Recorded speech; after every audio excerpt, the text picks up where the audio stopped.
Welcome to Even Tacos Fall Apart, a podcast where we look for the moments of hope in the midst of adversity. I'm MommaFoxFire, and I am so glad you're here today. We are talking about something I think a lot of us do without ever really thinking about why we're doing it. We're talking about music as somatic release and emotional processing, which is a fancy way of saying we're talking about why you cried in your car to a song you've heard 100 times before, or why a certain playlist makes your chest feel tight, or why dancing in your kitchen at 11 o'clock at night sometimes feels like the only thing that's actually helped all week. Somatic just means body. So when I say somatic release, what I'm talking about is emotion that gets stored in your actual physical body and needs a way out. Your therapist has probably mentioned this to you at some point, whether they use that word or not.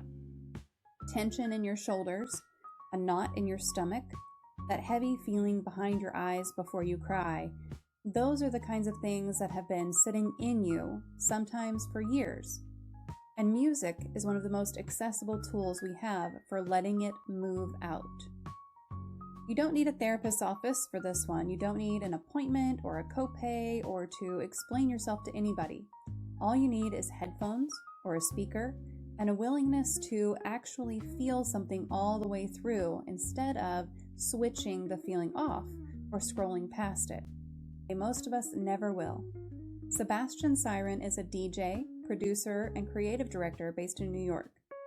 He builds entire sets meant to move people through something, start to finish, like he's guiding a room through an emotional arc on purpose.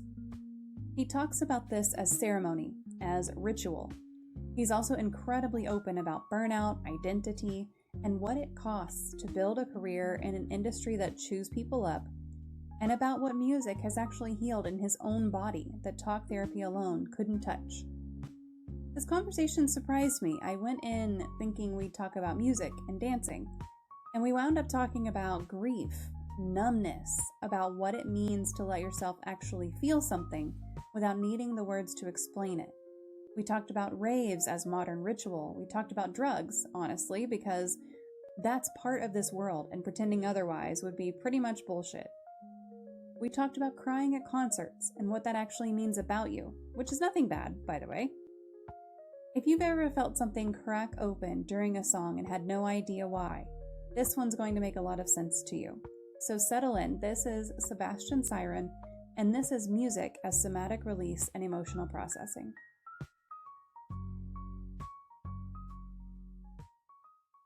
Hello.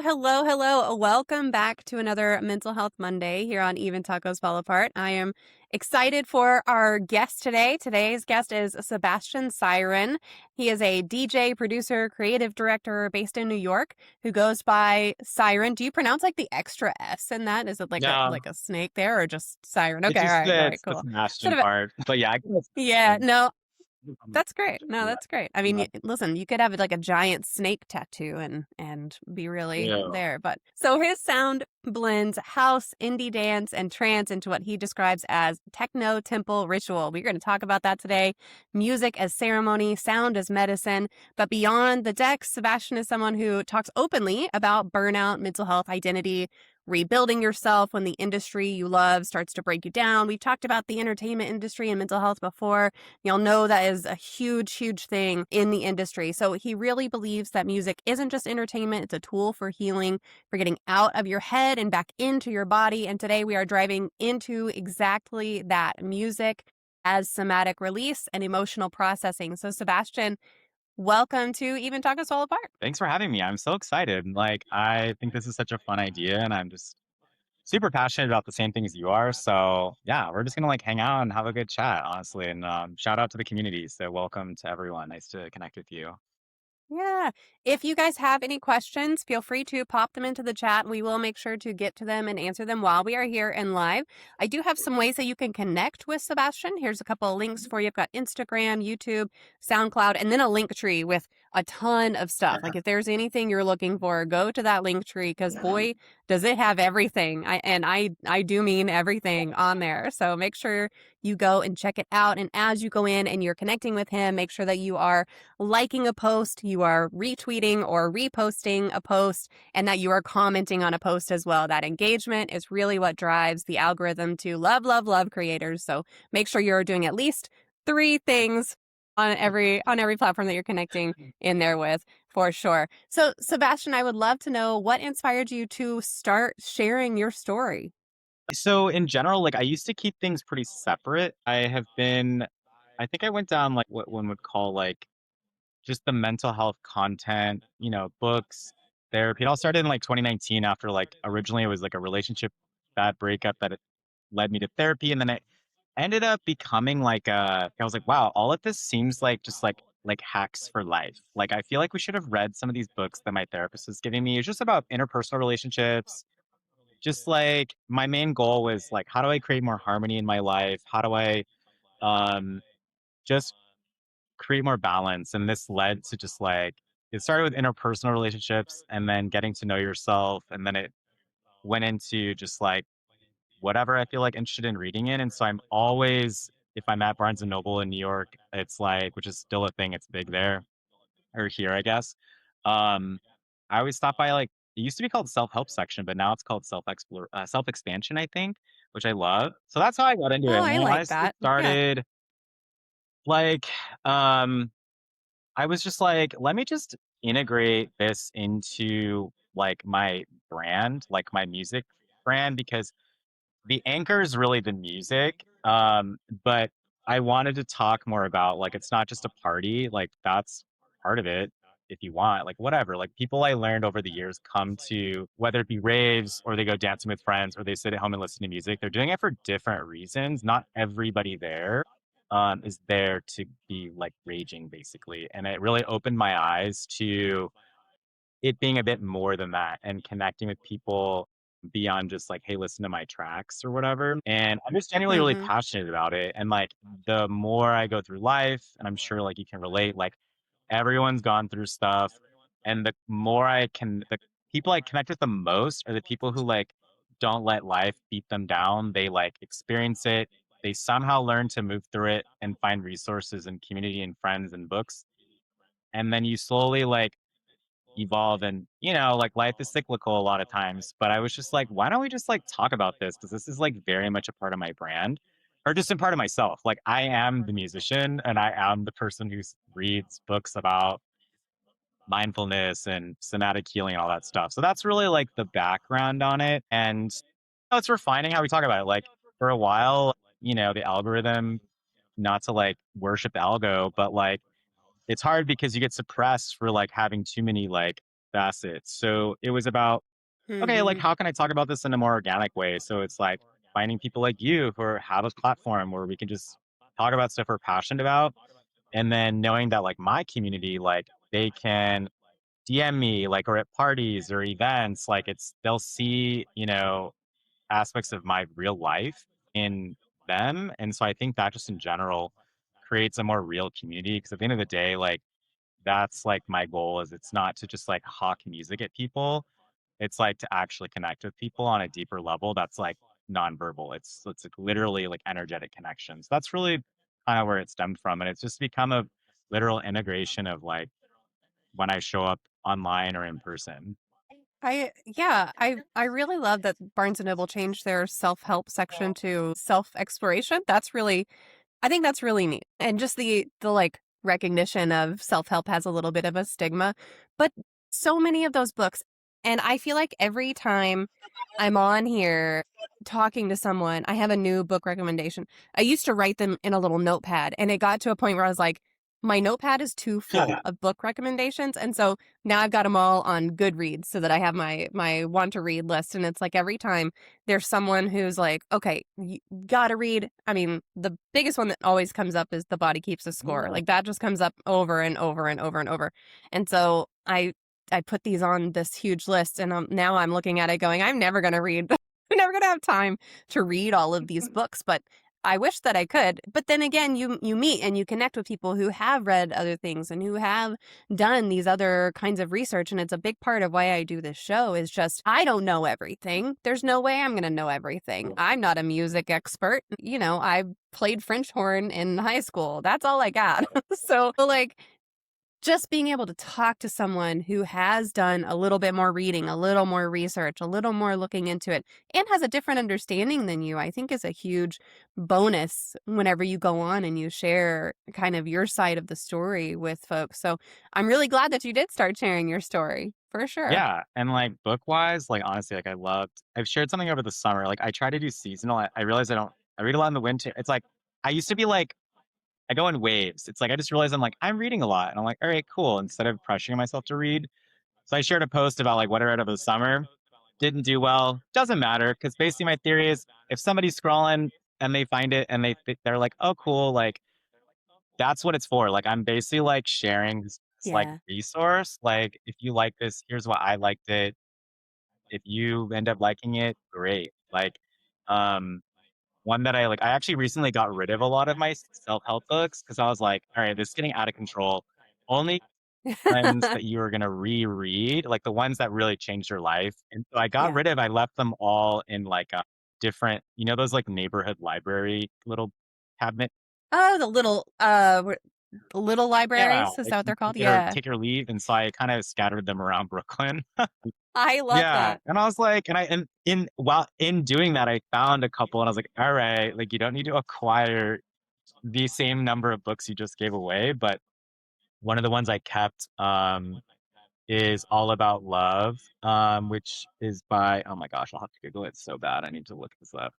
Uh, Bell Hooks, so good. It's basically just like the notion that like love is an act, it's a verb, it's not a noun, and it's about how you show up in the world and how you perceive love on various levels. And so it just kind of can permeate anything work, casual interactions, actual romantic love, platonic. And then anything by Brene Brown, like she was actually one of the Yes. gateway drugs to like, and I always might joke with friends and people, I'm like, just Brene Brown that shit. What's the best shit? It's really like one of my quotes. I love that. Yeah, Brene Brown. And I posted a couple links there for you. First of all, if you don't know what Little Free Library is, go check it out because it's amazing. And there could be one near you that you're not aware of. And like the scouts do these little programs all the time where they go and they build one as like a Girl Scout, I Boy love it. Scout project, and then they put them in neighborhoods and everything. So easily could be one near you that you're not aware of. And if you have too many books and you're not going to go sell them at half price books or whatever, feel free to like go stock up one of the little Yeah, libraries. I think it's a really cool thing. But then there's Brene Brown's website and also a link to that book all about love. So go check those out for sure. Do you have a true crime story that fascinates you? I love it's a funny question. So I don't. So I'm actually, it's like one of the one genres I stay away from. It like I am it's weird. I'm like really into like what how do I describe this? Like if a vampire horrifically kills someone, it doesn't bother me. But like if I hear about a Uh-huh. real life thing, it is like deeply disturbing to me. I just Yeah. can't. And my best friends love it and they just know not to send it to me. But, it's okay. But I was like, all right, like I'm actually more into like vampire lore and vampire books and like the occult, anything that's magical and Yeah. like dark. My brand Mm-hmm. is heavily inspired by like Anne Rice and like Blade, and we kind of balanced it out a bit. It's less dark now because I'm not all doom and gloom, but like there's vampiric energy in the sensuality, the kind of power play. I'm really, really into that. It's very, there's this, no, it's very, I'm a romantic at heart. So it's very romance driven. So I tend to steer away from true crime and hang out in like Anne Rice land, which Yeah. has similar themes, like some mystery and all that stuff. But no, not my jam. I'm gonna have to look up. I read a book. It was a while ago. I'm pulling up on my Goodreads right now to see if I can find it. But It was a while ago. I feel like whenever I started reading it, I didn't realize it was a vampire book. I love vampire books, I love vampire shows, Yep. vampire movies, like it's all Annie. good. But when I started reading it, I didn't realize what it was. I think it was this one. I think it was Sunshine. Ooh. Yes. It was Sunshine by Robin McKinley. It was, and it really took me by surprise because it was recommended to me by someone, and I just took the recommendation at face value and read it as my next book. Like, no big deal. Okay, fine. You think I should read this book? I'll read this book, which has bit me in the butt more times than I can say. But in this case, it was fantastic because I went in totally blind to it, and it was so good. And you're talking about like the love side of it and the romantic side of it. And this isn't when I say romance, I don't mean like romantic-y type stuff, but true, like my soul has love for the world around me kind of thing. It's such a good book, and it really caught me by surprise. So if you haven't read that one, I definitely recommend it. I don't even remember when I read it. This was a while ago. 2023. I read it in 2023. Yes. So I said, strongly suggested for adult readers who are looking for something to read that reflects sometimes a fever dream, sometimes a mystery, sometimes a glimpse in the life story, and sometimes a paranormal, not quite thriller. So it's wild. It was so good. It was so good. Definitely recommend it if anybody hasn't read that one. It was very good. Yeah, and I think there are people who are into true crime, and then there are people who just are like, that's not my thing. Especially what you said about if it's real, I think that takes up a different space in your mind than if it's just a fiction, a work of fiction. And people will read all kinds of stuff in fiction that they would never tolerate in real life. Yeah. I also live in New York City, and I'm like, I don't need any additional ideas to bother me while I'm in film at Fair. 4 a.m. Yep. Totally But yeah, fair. it's a phenomenon. My whole group of friends, I mean, it's specifically like very popular with women. I don't know why, but like my friends, like, I listened to it before bed. I was like, what? Yes. I'm like, 100%. what? I cannot. I was like, I'm listening to like ambient, like, frequency music. I'm like, I cannot. It makes me laugh. Yeah. No, I mean there is a theory around why it's so much more popular for women. The theory is that we already have a lot of really dark things on our mind, and hearing someone else give voice to that is a huge driver of like, okay, yeah, it's okay to think about these things because other people are already thinking about them. Whenever you're having to think about your safety all the time when you're walking down the street, and then you hear about someone who wasn't thinking about their safety when they were walking down the street, like it kind of reframes it a little bit into like, okay, so I'm not crazy for thinking about all of this, right? Okay, good. All right, cool. So getting into our topic tonight, you describe what you do as techno temple ritual. Sound as ceremony. Can you take us back to when you first kind of felt that framing and you had that snap into place for you? How did that happen? Yeah, so it's something that's like I use it not as much as I used to, but I'm trying to now find like I talk about it when it's like the right audience or the right platform. So this makes sense because I am very spiritual and very like I like to research the esoteric. I research the occult. I mean, it stems from the vampire thing, but in general, like I spend a lot of time researching and genuinely reading and practicing and researching metaphysics of all kinds, specific to like sound healing. So a lot of somatic healing. I used to live in Los Angeles for 10 years, and so that's just like pervasive in the culture there. And same place with, it's here in New York too, but similar. Miami would be another place that it's popular. It's like beyond meditation, these are like, and it's also mostly scientifically proven where it's sound is like everything is frequency. Everything is emitting frequencies. Even humans have frequencies that they are emitting. When you are listening to especially electronic music, it's global for a reason. You can go to any place in the world, even a tiny little village, and if you are good at Reddit or whatever platform, you will find an electronic community. It will happen. It is a genre of music that transcends just humanity, reality, everything, because it is literal sound through your ears, as well as if you're in like a physical space where they have a sound system to support it, highly physical. And what's fascinating about when you go to electronic events, when it's curated well, meaning all of the DJs have a similar style, not the same, but similar in genre, Sure. in BPM, which is beats per minute, which dictates how fast the music feels. Generally, like house music is the most popular because it's very easy to experience because it's not crazy. It's not too slow and vibey where it's a lounge. They've actually proven that when you're dancing to house music, which is around 128 BPM, so beats per minute, that's like generally the playground for that. It's the same rhythm as like your heart at like a slightly elevated level, your heartbeat. And then in addition, my most favorite thing is the DJs are not just playing, like a DJ who curates a night. And mind you, it's electronic music. So I'm not talking like stuff you hear on the radio. I'm talking about like Hmm. if you were to click on one of my SoundCloud links, they're 1 to 2 hours long. It's like an experience. Your brainwaves it's a collective human experience. At the audience, your brainwaves begin to sync with one another. So it's a co-regulation experience, which I find fascinating. I would have to Google it, but I have a book in the other room that talks all about this. It's a researcher from the UK, a PhD, who basically like talks about all of her research as it relates to this. Through her healing experience, music basically healed a lot of, she had some autoimmune kind of complex situation going on. Mm. And so I started talking about like, I'm very into history, I'm very into mythology, all of it across cultures. I read about, I literally am so passionate about it. I was like, this is so fascinating. Like a rave, and I use that term specifically. A rave is not anywhere that a DJ is playing. That's not a rave. A rave is usually a very large space where there's at least 150 people or more, and it's pure electronic music, very minimal lyrics.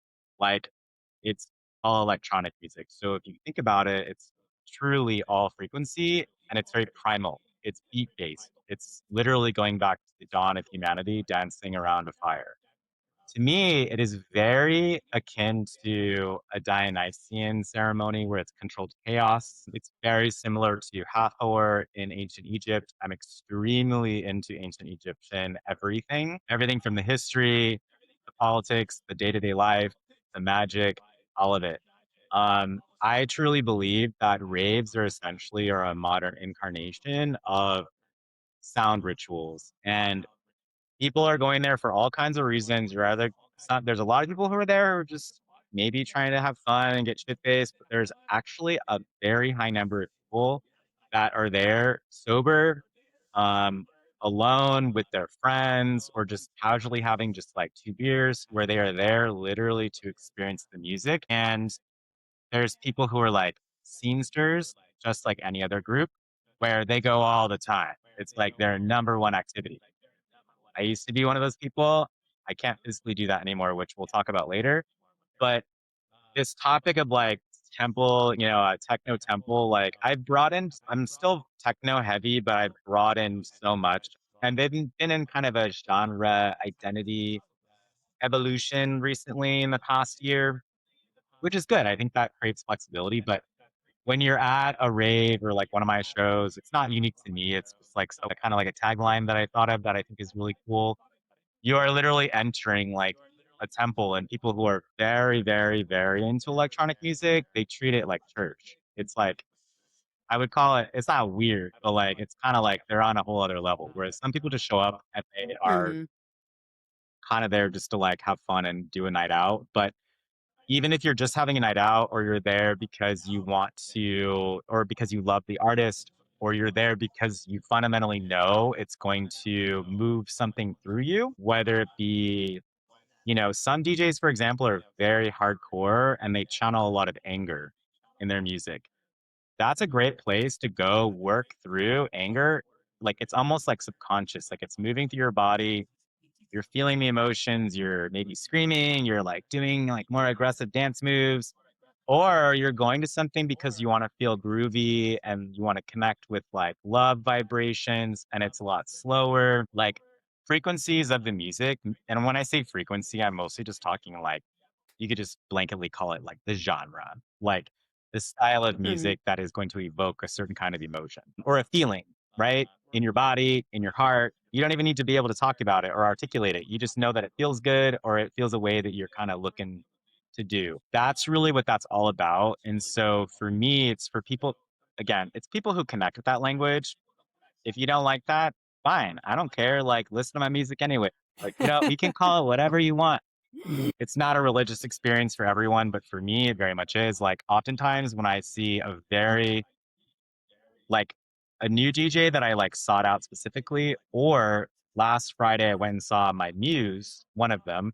His name is David Lolane. He's from Stuttgart, Germany. Like, oh my God, like I fucking tears rolling down my like a moment. I had a moment. And that happens like more than you would think. And that is a sign of a really good DJ where they're able to literally pull tears of joy or whether they be sadness, it's release. Your body's like Yeah. literally, it's like you brought up the book, I wrote it down, The Body Keeps Score.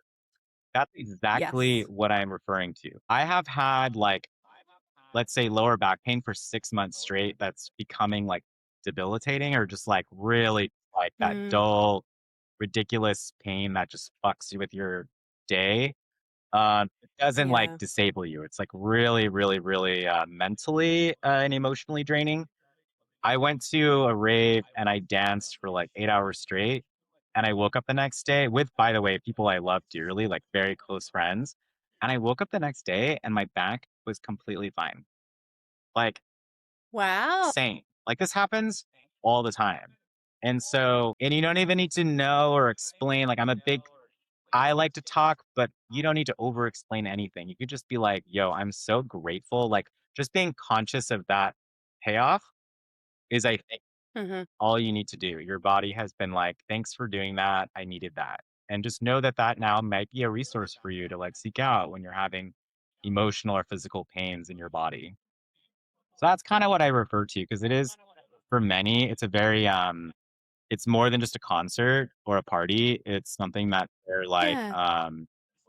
like when I go with my friends, like we don't fucking talk. We literally just dance and like, hey, you good? I'm like, yeah, cool. I'll be back. All right, great. And I just like it's like an individual experience, but with people. It's hard to describe, but that's kind of what it's like. Yeah, I mean, you're co-playing, Yeah. right? Like you're playing next to your friends. Yeah. Essentially, it's they do it with kids. Like you want to go and do something, you want to do it together, but maybe you're not even doing the same thing. Maybe you just want their company. Like that's fine. Yeah. There's no problem with that, and it's a real thing that people can get a huge benefit from, even as adults. That I think the art of doing that has been a little bit. Yeah. Yeah. And also it's like, I think even for younger generations, like I'm a millennial, like older millennial, and like Gen Z struggles with like connection in real life, Mhm. for a variety of reasons, whatever. It's unique to everyone. But it's like you can go like I love to dance. I'm a dancer first and then a DJ second. If I can't dance to my own music, it's crap as far as I'm concerned. So that would never happen. Like I'm not gonna play anything I'm not gonna dance to. I'm very into intuitive dance.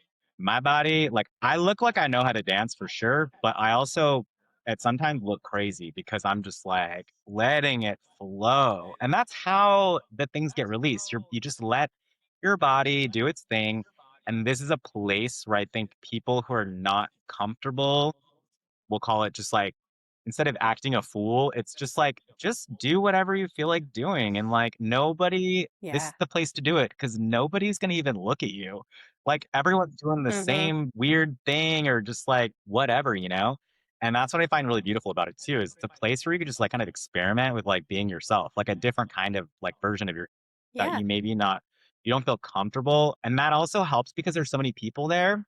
You're not like not about Mhm. you. Like it's just like you're in a sea of oneness and you do feel that when you're grooving. You can look around and be like, "Oh my gosh, everyone is like lost in the music," which is also a great song, like a disco track.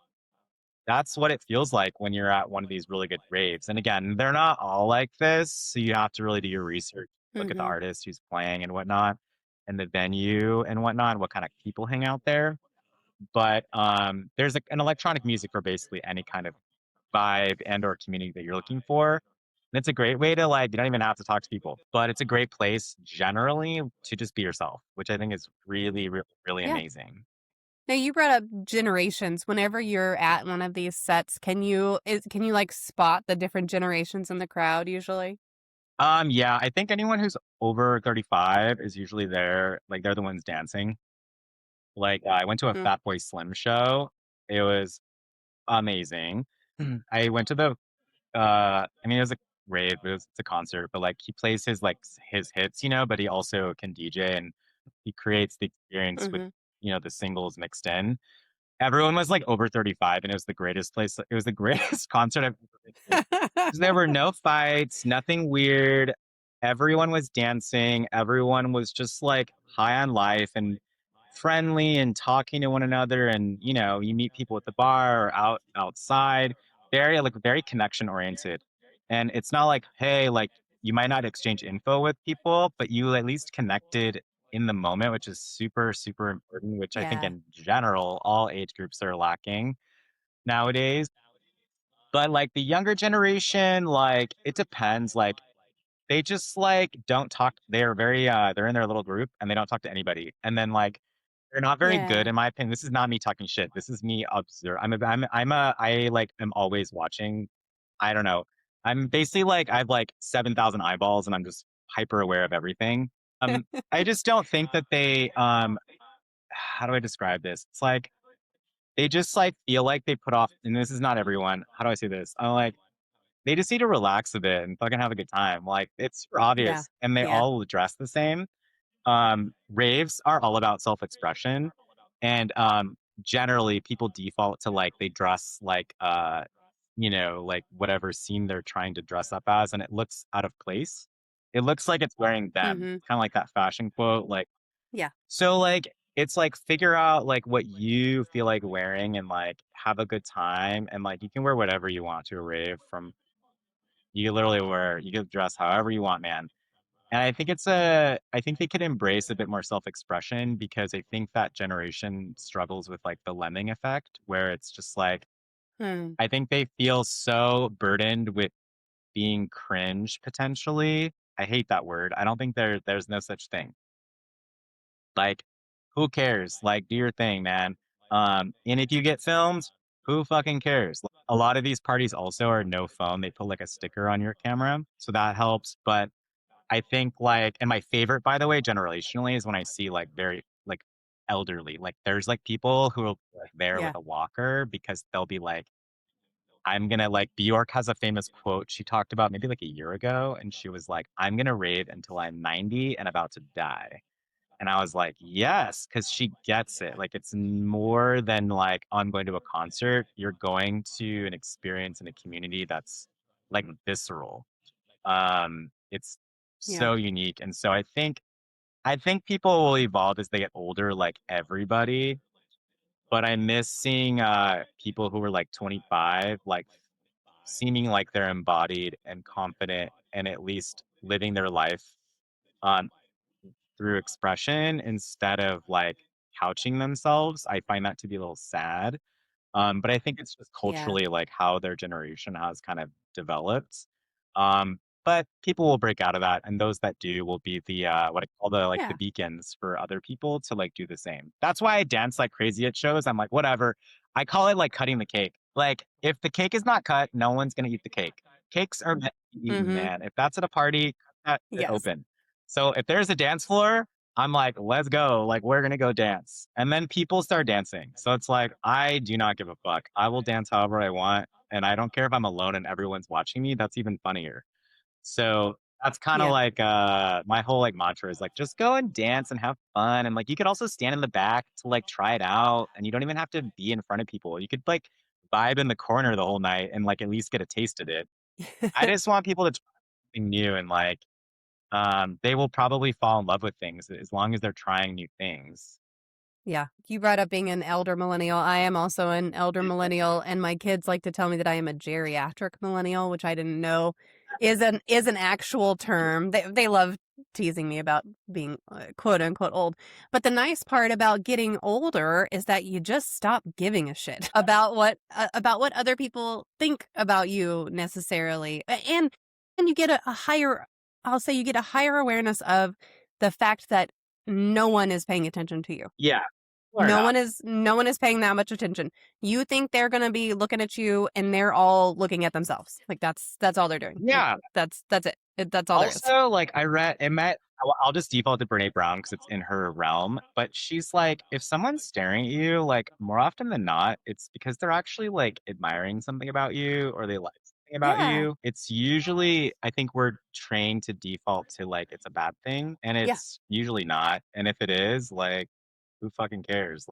Yeah. It Yeah. says more about them than So- you, honestly. Do you know what I mean? Like, you gotta Yes. get. For sure. And in places like New York, people don't give a fuck about anybody. Like nobody is looking at you. Like it's the best training ground. Yeah. Any big city for the most part, but New York specifically, New York don't give a fuck, man. Like they are not the.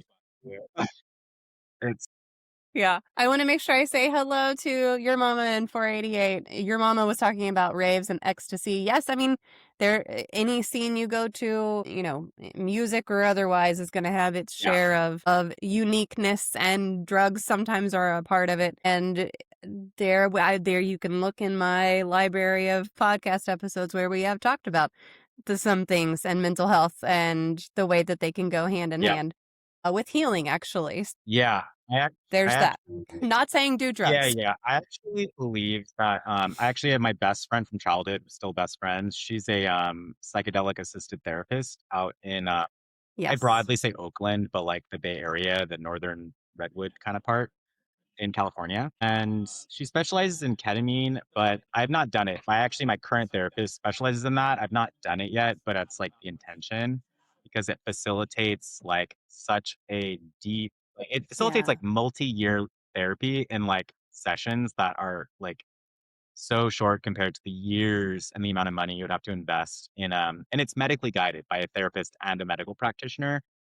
In Mhm. terms of recreational use, I believe, and I'm not condoning anything, but like MDMA, when done in the right environments with the right people and the right safety protocols, truly is a healing, profound spiritual experience. It connects you to the frequency of love on such a deep level that it changes your life, in my opinion. It is so profound, but it's very taxing on your body.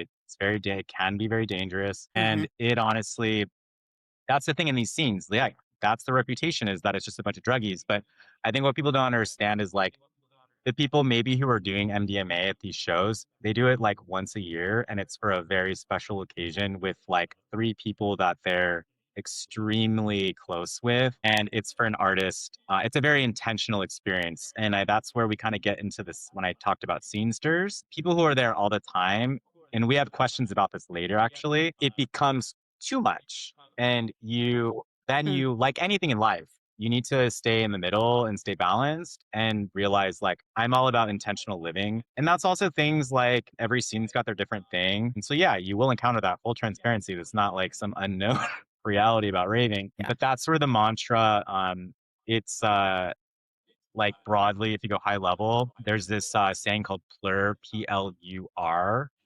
And it's all about peace, love, unity, and respect. And that's like essentially the ethos of the entire like community, like globally. There's even like I haven't learned, there's like a hand thing. You can like come up to somebody and like I don't remember how you do it, but it's like basically like making a heart. And I do the millennial heart, by the way. Yeah. I can't figure I do too. I'm really trying It's to figure out how to do the other one. I don't remember. My fingers My like don't kids- do it, but I know. it's like I just look like I'm making I'm claws. like, yeah, and I always do it wrong. And I'm like, her. No, wait, you did it. You did it. It was that. It's that one. Yes. Okay. Feels like I was like, so wait, awkward though. how do you do? Yes. But yeah, so in the right experience, like smoking's also bad for you. So whatever, you know what I mean? Like drinking, also really bad for you. And it's far more available, obviously, because it's legal. So I think it's just a cultural thing, and it's just about my whole thing is just being responsible and balanced. So that's my statement on that. Yeah, 100%. So when you're curating a set as an emotional journey, what are the actual mechanics of that? How do you sequence for somatic release? Love this question. So when I first started learning to DJ, so it's very so everyone's got their own style, right? I am a very so I think this mirrors how I am in real life. I'm highly cerebral, but I'm highly intuitive and heart forward. And the sweet spot is balancing that out. When I create my art though, I am trying to always lead with the feeling like, oh, this feels good. Whereas this song, this works. This is good, but it doesn't hit the same way. Like I'm looking for that visceral, like I don't always get goosebumps, but I'm like, this is the one. And so I'll go with that because they both work. And then sometimes the one that feels really good is not, it's harder. Sometimes it's not going to fit technically in the most, it's going to be a challenge. Let's say I call it a creative challenge. Mm-hmm. But when I'm building a set, basically what I do is so there's a software that you do it in, specific to DJing. It's called Record Box for those that don't know. There's a couple, but that's the one I prefer. Um, so you basically like think of it as like a giant iTunes library, but it's music that you have acquired. It's tracks that you have acquired. Um, and when I say track, it's like basically like the song, the MP. I like to open, there's two routes. One, depending on the show or the vibe that I'm going for, I like to start out really strong. I admit it helps with retention. If you start strong and really heavy in a good Mm-hmm. way, like this is going to be the vibe. It keeps people listening. Whereas other Right. ones, I like to start almost like it's like operatic, like it's really slow and it's instrumental or like, very ethereal. I'm very into like ethereal background vocal type things. Or I like a lot of I overlay a lot of vocals of spiritual leaders like Alan Watts and various other people, but basically like where they talk about the universe and it gets you in that mindset of like you're entering like oneness. Like it's almost like I'm guiding you almost Mm-hmm. shamanically through sound. Those are like two routes. Then basically what I do is like a lot of people do it in waves. It's quite predictable, but it also is quite sustainable because usually you're playing for 1 to 2 to 3 hours. So what you want to do is my mentor when I was starting, where I was learning, he was like, a lot of DJs, especially in techno or like just more like when I say hard, it just means it's like less groovy and just more like party, not party, but just feels like a more like hard driving. Like it's fast, it's heavy. Yeah. Your body like wants to move. There's DJs who do that for 3 hours straight. It's very, very, very draining on the people who are on the dance floor. Some people can do it, but like I went to my show last Friday to my muse. So like I was going as like a fan. I'm not just a fan. Like he like inspires me and like reminds me like why I do what I do. He inspires me based on what he's playing, all that stuff. Man, he went hard like almost the whole time, and I stayed for all 2.5 hours. Like I always say like Mm-hmm. I do MMA like outside of music like full time, and I've learned like you're not gonna die. You're just a little hot and tired. You can survive. Like you'll be fine. That's not for everyone. I am like a high athlete type fitness level, but like, so again, hydrate, take breaks, sit down. But I was like, damn, his name's David. I was like, damn, David, like, what the fuck? I like remember dancing and thinking, like, this guy is crazy. I don't like doing that because even me, like, I think just energetically and emotionally, like, that's just not what I want. Like, I want these parts where that there's breaks where you can almost integrate what I just did. And if you want, you can go take a little break and go grab a drink or a water or come back. Like the breaks are like they're really long and then they help tell a bit of a story because I like finding music that's has like what I would call like traditional trained instrumental, like whether it be strings or like I'm very into like Japanese instruments. So when I find a song that has like the bells, I don't even know the real names of them, but like like bells or like string instruments, like I like including that Mm-hmm. because, and then it blends it. It makes it like more interesting. It's not just electronic because again, you'll notice, and even I'm like noticing my own like habits or my own style in real time. I'm like a DJ and a human of like contrast. Like I like contrast a lot.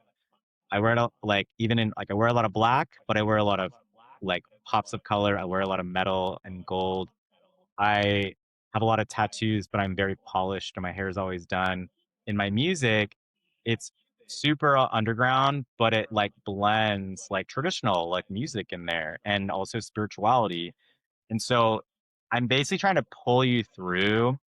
And then my goal usually is to end on, usually it's trance. Like trance is like, it's from techno, but it's very ethereal. It's very euphoric. You go to a trance rave, every single person there you meet will be happy, the happiest they will be. They're such happy people. Like you will not meet someone who's in a bad mood at a trance party. The community, they are peace, love, oneness, and they're all about like they live life with a zest and great people. So that's what I try to end it on because I truly believe I do not want my parties ending in like I call it the underworld. That's my language of Mm. like my like kind of like mythology language. And a lot of my content, you'll notice a little bit of a tangent. A lot of my content, like in the captions especially, it's very poetic. Like it's intentionally like I write a lot of Anne Rice quotes. Like it's not me. It's that's the artist of it, like the artistry. It's inspiration. It anchors it in an energy because it's inspired by certain things. So like I don't want to leave people in the underworld. Like that's not a good guide. Your guide like should take you back up into the, this realm and leave you on a high note. And that I think is what's key to somatic processing is like I can take you down to like an angry or there's a lot of like bad bitch. I call it bad bitch, where it's like it brings out your like kind of like your confidence, sensuality. It's very sexual, not like salacious, but it's just very like if you're, like sacral chakra energy. And it makes you feel Mhm. fucking sexy and like makes you move your hips and implies connection. Maybe I might end it on that because that's like not a bad thing to end on, but it's never gonna be anger. That's just not my style. Like anger meaning like Yeah. hard techno or like there's certain genres that I have in my sets, but I don't end on them because I want you to leave being like almost like you've just like exploded. Where you're just like, that was so like I'm so happy. Like I want you to leave feeling like you took ecstasy, basically. Not a bad thing, I feel like. Yeah. Now, you've said before that you want people to be leaving your sets crying, laughing, having amazing sex, or all three if possible. So, what does it tell you about a set when that actually happens? Yeah, like I think it's like, and again, like you could have all three of those elements in like a set. It just depends like if what you as the listener are, and it's not even conscious sometimes, like, but what you're gonna be receptive to. Like what I'm very Hmm. into, like, it's probably because I overthink everything, but it's like I try to like let my mind within reason like attach to things, meaning why did I feel so connected to like the euphoria versus this all this other stuff? Like, why did I feel it's the one thing that I remembered about this concert, the sensual element. Maybe it needed some attention. Maybe it needs some integration or like whatever. And then sometimes I don't care. I just say, great, that's what I liked. And like I don't need to overanalyze myself sometimes. Again, balance. But that's just what I like.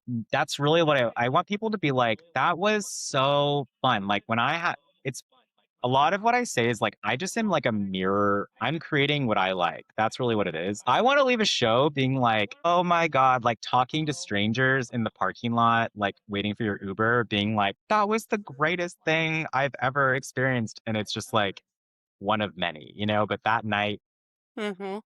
and then if you're with someone, like you're like with your partner or like you meet someone and you just like it doesn't even have to be that night, but you know what I mean? Like you're just like there's something that's been sparked in you. And then the crying part is you could be crying from joy or like just like maybe processing grief like after a death or just Hmm. a job loss or whatever. That's really like and then you could also just have had a good time. That's okay too. Yeah. Yeah. Yeah, so that's kind of what I say. I'm like, you know what? If any of those are, I don't want you coming going home angry. I'd be like, why were you angry? Why were you angry? Yeah. It's not my music that made you angry. That Yeah. wasn't it. I've definitely had talks with my therapist, especially whenever I was experiencing a really deep depression, because I was at that time, and I'm still moved by music quite a bit. Like I still will find myself crying to music way probably more than most people, but there was a point in my life where almost any music would make me start crying. And the way that she explained it to me was it's because you're listening to what's happening in the music, and it's taking you away from your baseline of being numb. And because you're allowing it to like enter you and you're allowing it to actually touch you, it's taking you away from that baseline of being numb. And so a little bit of it now is like, okay, well, I'm still connecting with the music. I don't live at a baseline of numb, thank God, anymore. But it's one of those things that it's just like, yeah, it really can touch something inside of you, even if you don't have the words to explain that. It doesn't have to be, you can be bawling your eyes out at something with zero words and just you're listening to the swells of the music and it's connecting with something inside of you. You don't have to have the words for that. Yeah. You can just let it be. You can just let it be what it is. Yeah. Or you can, look up some of this somatic processing and make sure that the release of it and try and understand it a little bit more. Like you can go either, there's no right answer. Yeah, I think it's like you bring up a good point. Like one of the things that like my brain, like, so my first therapist ever, she said, it was very early on. She was like, have you ever just like allowed yourself to just be? And I like literally fundamentally like I didn't understand what that meant. My brain like short circuited, neurons connected, like boom. Like, I was like, I don't know what you mean. Like it made I felt like my whole life crumbled because I was like, what do you mean? What are you talking about? And you're right. Like two things. Like if you're interested in learning about somatic healing, great. Go devour those books and YouTube channels. If not, doesn't matter. Yeah. You don't need to do that. Just be and enjoy it and just know that there's actually intention behind what the person is doing. It's more than just like, yo, I'm on stage playing stuff because I like being on Instagram. No, it's actually because like I love having fun and I like creating spaces for people that it originally was like, oh, I'm doing this because it's really fun and I want to create joy. It's now like become like my why is much deeper because I realized through my own experience in life, the power of something like this thing that I love so much is like so much more than just like getting a ticket to something. And yeah, you can just enjoy it. You don't have to overthink it or study it or do anything. You can just like know that it's like a different form of medicine that is through play, basically. Yeah. If there's someone who's listening who doesn't DJ or doesn't make music, how can an everyday just listener use music to intentionally process their emotions? Or what would you tell them to do on a Tuesday afternoon when things are feeling heavy and all they've got is their headphones? Yeah, no, I love that. And like headphones and like I'm a big fan. I've got like a Bose speaker on my kitchen table. I actually like it's so funny. It's like this is what came to mind, but it's interesting. I prefer when music is not in headphones. I feel like it fills your space. But if you're looking to like really go deep and like, light some candles, lay on the couch or in bed and just like plug in and really, really, really lose yourself, that's when I love headphones because the music is so it just like is in your brain, right? If you're feeling heavy, like there's a couple things. Like I think back in the days to call it like, like your toolbox, like let's say for mindfulness, like what are your things like that you can go to and you can cycle through if one of them isn't working right away? Same thing, like maybe like so use music. Like I have a playlist called on Spotify that I made called like Peace, Love, and Joy. You put that shit on shuffle or even just like the first song, which is Higher Love by Kygo and oh God, I should know the name of her. It's not Whitney Houston. Is it Whitney Houston? Let's Google. We're gonna Google this in real time because it's too good. But you could like pop that on and just like allow yourself. You might actually not feel joyful. It might actually make you cry, which is what you need. Let me see. Oh yeah, proud. Oh yeah, proud joy love. It is Higher Love. Yeah, it is Whitney Houston. Oh my gosh. Aim Yep. on me. Kygo. It's Whitney Houston originally, but it's remixed by Kygo, a DJ. That song is like one of my favorite songs ever, and it is just so uplifting and it gives you hope. And like I could listen to it also. You should listen to if a song is really hitting, you should listen to it on repeat until the wheels fall off. That is at least what I do. Like at the end of the year when they do the Spotify Wrapped, I'm like, you can tell I was having a day when it goes, you listen to I go. 7,000 times in one day. And it like has the date and you're like, thanks, Spotify. That's when I had my, emotional breakdown, but whatever, like, thanks. Yeah. Um, or like, Spotify will call you yeah, out. but I love it. I'm like, that's so cool. And then, but I actually recently read something that the music that you listen to in your like formative years, your like teen years, we'll have to Google this, but it said that it like helps with like easing anxiety because it's something that's so, you like listen to a song you haven't heard in 25 years and you know the lyrics, but you're like, Yeah. wait a second. And it could be any genre. So I'm personally like, I don't listen to electronic music 24/7. I personally would go crazy. Some people do, but I listen to a lot of punk music, rock and roll, like pop punk. It's like No Doubt. I have a giant, it's like right here. It's like I love that. signed. Gwen is my actual lifelong muse. Just yeah. So it's like listening to that, like I forgot, like I have a playlist. So maybe make some playlists. That's my advice. I have a playlist called Alt Millennium, and it's basically like Y2K, like like Taking Back Sunday and like, AFI and Good Charlotte, that kind of stuff. That stuff never fails if I just need like just some. I don't know. It's like, and you know, when you're in just a mood for something, allow yourself to just do it. Like, it's like, I think music, especially what we go back to, I think has seasons, whether it's Mm-hmm. cyclical or just like for seasons of life. Like maybe you're going through a chapter that is heavier or harder, or maybe even like I've been struggling with like, I mean, winter in New York. You're on the East Coast, right? You're on the East Coast?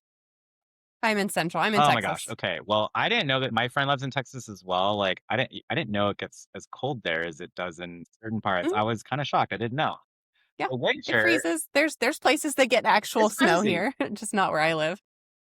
I am not from the winter areas. I'm from Southern California. And so winter this year was really hard. It makes you nutty. It Mm. makes you feel cabin fever, especially in New York. Your apartments are like the size of a thimble and nobody's outside. And so you start to like miss the inspiration of just walking around and being in life. And things like going to shows and concerts, like nobody wants to do anything either. So you feel very like alone and solitary and you're doom scrolling on Instagram and whatnot. You would think that's when I would create a lot of music. It's actually not. It's because I'm heavily lacking in inspiration and all that stuff. So it's like returning to like things that you like comfort, like music, like Mm-hmm. millennial Y2K punk music, movies that you love. Yeah, I'm a big fan of like run those wheels off. Like just like connect with what and make a list. Literally, it sounds so cheese, but like I spontaneity helps me a lot, like doing something new. So like discovery, Mm-hmm. experiencing things, and I do most of things alone. Like I'm alone 99% of the time. I'm trying to be better about inviting people that I think will like friends that will equally enjoy it and maybe experience it for the first time as well. I'm like shared experience. I love it. That helps me get out of like funk, Like I could be in a bad mood or just a funk for days on end and be like, okay, well, have you left the house? And Yep. it sounds like you would think that that would be obvious, but no, I literally look at a list and I'm like, okay, like do these three very simple, like I have simple things, Have you medium done this? things, Yeah. and like big things. Big would be like go like see a show, or like little could be like leave the house and get a cup of tea or something and change the environment. But yeah, Yeah. so like I think music, like and electronic music, you can even now, I mean, Spotify or YouTube, like because of how all the search, like how they help, there's just you can search anything nowadays, obviously.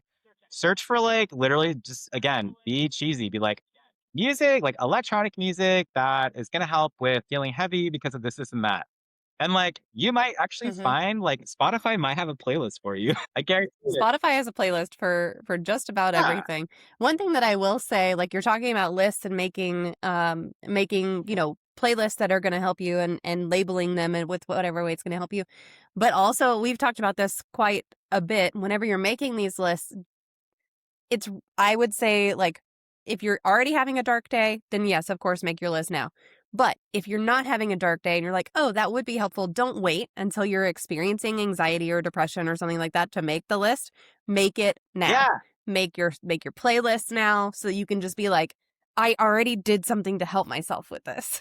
So just like do that with the playlist. And if you want to adjust the playlist on the fly whenever you're having a heavy afternoon, that's fine too. But go ahead and make it for your future self. Do your future self a favor for sure. Yeah, and on that note, like I do believe like and we'll just like just for the sake of conversation, like keep it like at least like not like too crazy deep in terms of like textbook style, but like it's like be mindful of if you're feeling dark and you feel like listening to dark music, do it.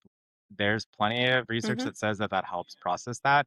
But then be mindful if you're going down like it's letting you like take you down like and making you more sad or more depressed or more whatever. Yeah, check in with yourself. Yeah, and be like, you know what? Like the way like your thoughts control your reality is what I was kind of gonna get into is like maybe switch it up. Like maybe you should not be listening to this right now. Maybe you need a little bit of sunshine in your life, meaning like just take it up. Maybe it can still be rock and roll and dark, but maybe take it a little. Maybe pick another song or a album or a band that is less where you're at, so that it can pull you up a little bit, which is really important.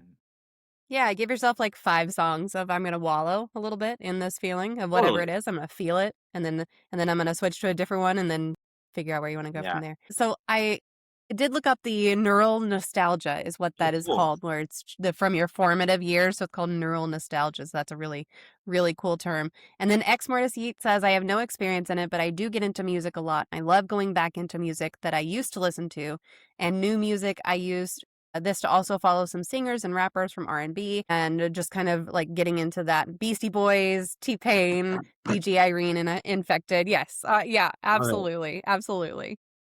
Yeah, I'm a huge rap fan, by the way. Huge. Love it.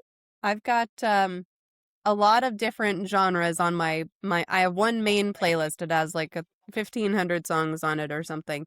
And I just put it on shuffle all the time, but it has a little bit of everything on it. But a lot of 90s because that's when I grew up. Yeah. So now you've talked about chasing a version of success that didn't fit anymore. When did that happen for you? What did the rebuilding of that for you look like also? Yeah, it's a really good question because I think a lot of people, and so mind you, I'm coming from a career in working in corporate and marketing for pretty much most of my life, adult life. So it's been like dual paths because I personally am not into the whole struggling artist thing. It's not my life. It also, you then create from struggle and it changes your art fundamentally. So much content out there about it. So to me, I was like, and I love marketing. I love what I do as well. Like I like a lot of different things. So for me though, I always, and maybe it's because I'm an elder millennial, I felt like a long time I was running out of time.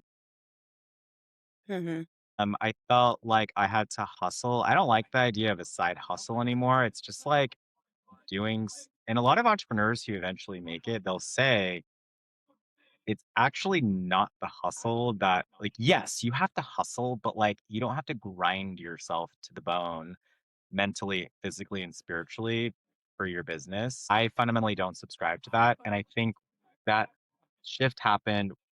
It's ironic because I always thought that, but then I found myself doing it anyways because I'm just like, whether it be the way my mind works, the Virgo, I don't know what it is, but I'm always doing something. I have trouble with when I rest, I feel like I'm being lazy. And I'm like, but you've been resting for like 2 weeks straight. You haven't done anything. I'm like, maybe I needed it. Like that's how I've kind of shifted it.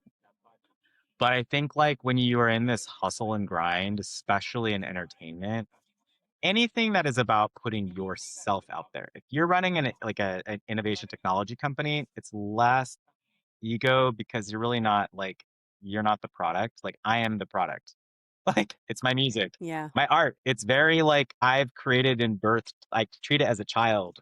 Like I am nurturing this, and so it's very can be very ego forward. And I think given like the timeline and feeling like stressed about needing to make it or like just start monetizing, there was a lot of things like coming in from all these different directions and opinions of other people, especially DJs and like their advice. So essentially I got into a position where I was just, I realized through a very intense a life experience that my ego was in the driver's seat. And I Mm-hmm. realized genuinely, like through whether it be call it dark night of the soul, going to hell and coming back, whatever we want to call it, I realized I was operating from a place that wasn't just reflective of who I am as a person. And I was living too much as the persona versus like me as a human being who is putting out art. And the reality is, so my real name is not Sebastian. Sebastian Siren is an extension of an inner creative. It's an expression of my creativity. Lady Gaga talks Mm-hmm. about this a lot. She introduces herself as like, you can call me Gaga or Stephanie. She's done interviews on this and it's really insight. She's so insightful. She talks about her journey of like the divide, like what am I like at weddings with family? Like I'm not the celebrity at the wedding. If I meet you in real life, I will introduce you with my real name. Like my MMA family, they don't know me. They know who I am and they follow me, but they don't Right. call me Sebastian. It would be very weird. It would be weird if the person I'm dating called me Sebastian. That would be super strange because you're not dating Sebastian, you're dating me. Right. But over time, I've learned they're one and the same. Like it's Sebastian's just not like a different part of me. It's like it's basically like managing like how can you be on a billboard but stay grounded, stay human because Mm-hmm. I realize I never want to lose like what's actually special about me, which is like my heart and my kindness and my people are my favorite thing in the world.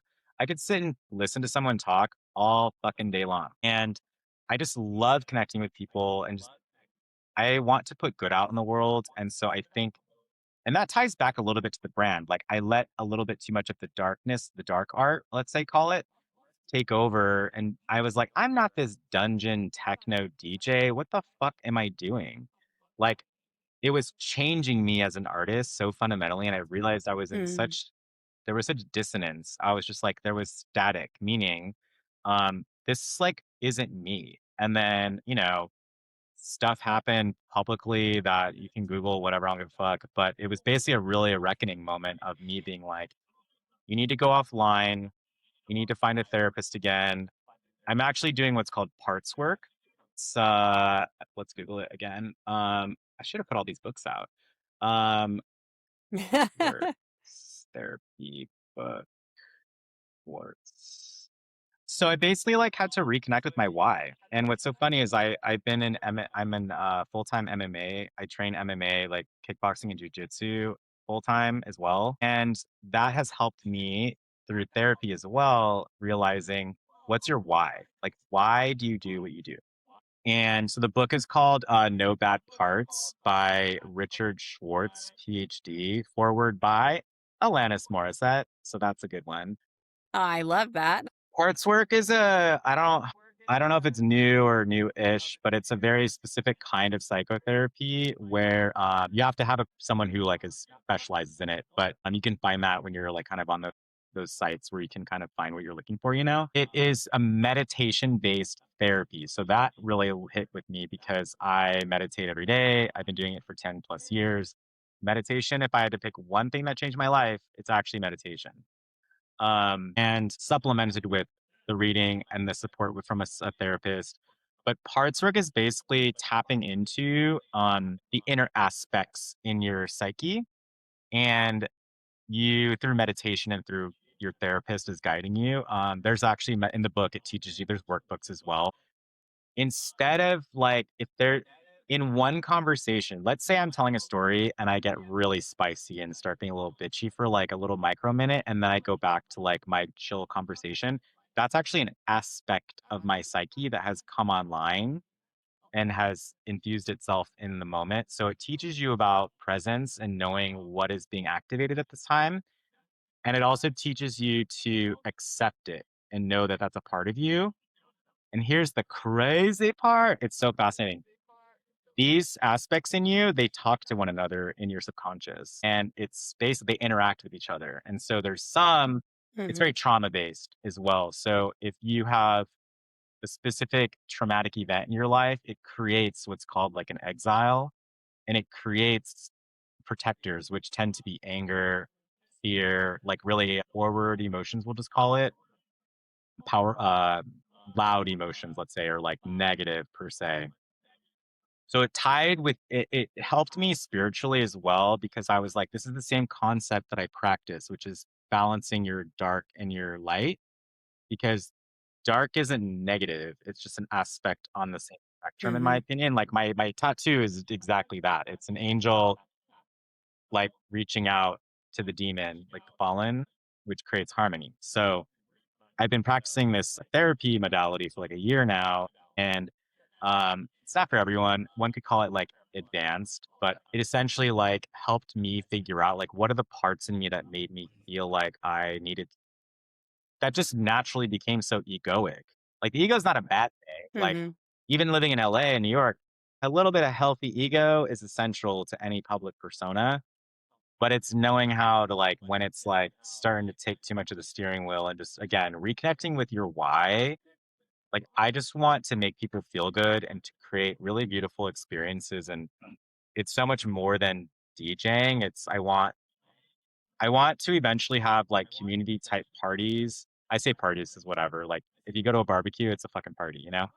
Um, I want everyone there to feel like sunshine. I want everyone there to feel like really good people who are like leveling up in any way, shape, or form, big or small. And you could literally meet a new friend there and everyone's having a good time and feels embodied, whether they're at the start of their like healing journey or like very well along and is like an example in terms of like where you can like grow into as like an integrated healthy individual.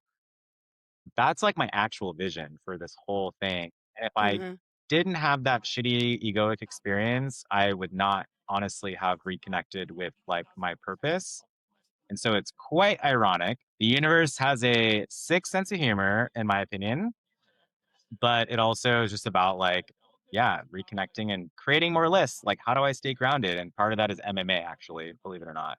I do it every single day. I did it right before I came home to do this, actually. I was at a jujitsu, not for myself. I don't do jujitsu, but my son does. So my 12-year-old, we're there 3 or 4 nights a Oh, week. jiu-jitsu, I'm still learning to love it. It's super intense, but kickboxing is my jam. Yeah. He does jujitsu, he does judo, and we would be there more days a week, but he doesn't like doing no gi, so he only goes on gi days. I So love judo. he's So fun. he's in there as much as he can be. Also, good people.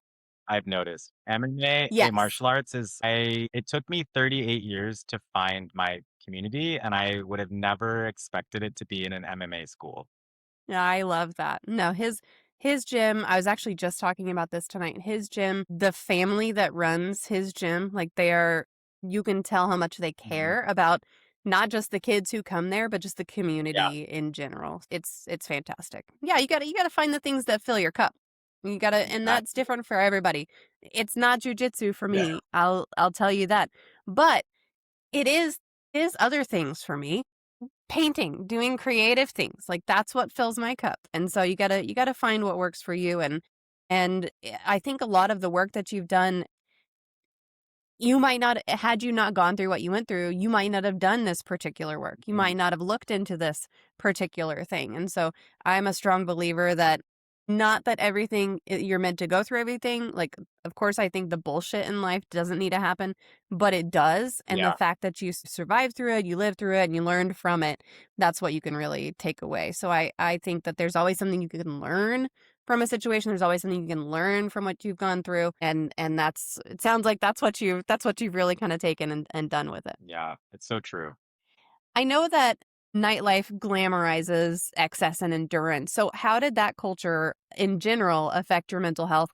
And did you really start pushing back against that at this particular time, or was there something else that kind of drove that for you? I think in general, like, so for example, even before it's been a year since like I have my like pause, we'll call it intentional. Again, intentional is a kind of theme that you'll like hear me say a lot about pretty much everything, even personally, like if you hung out with me and talked.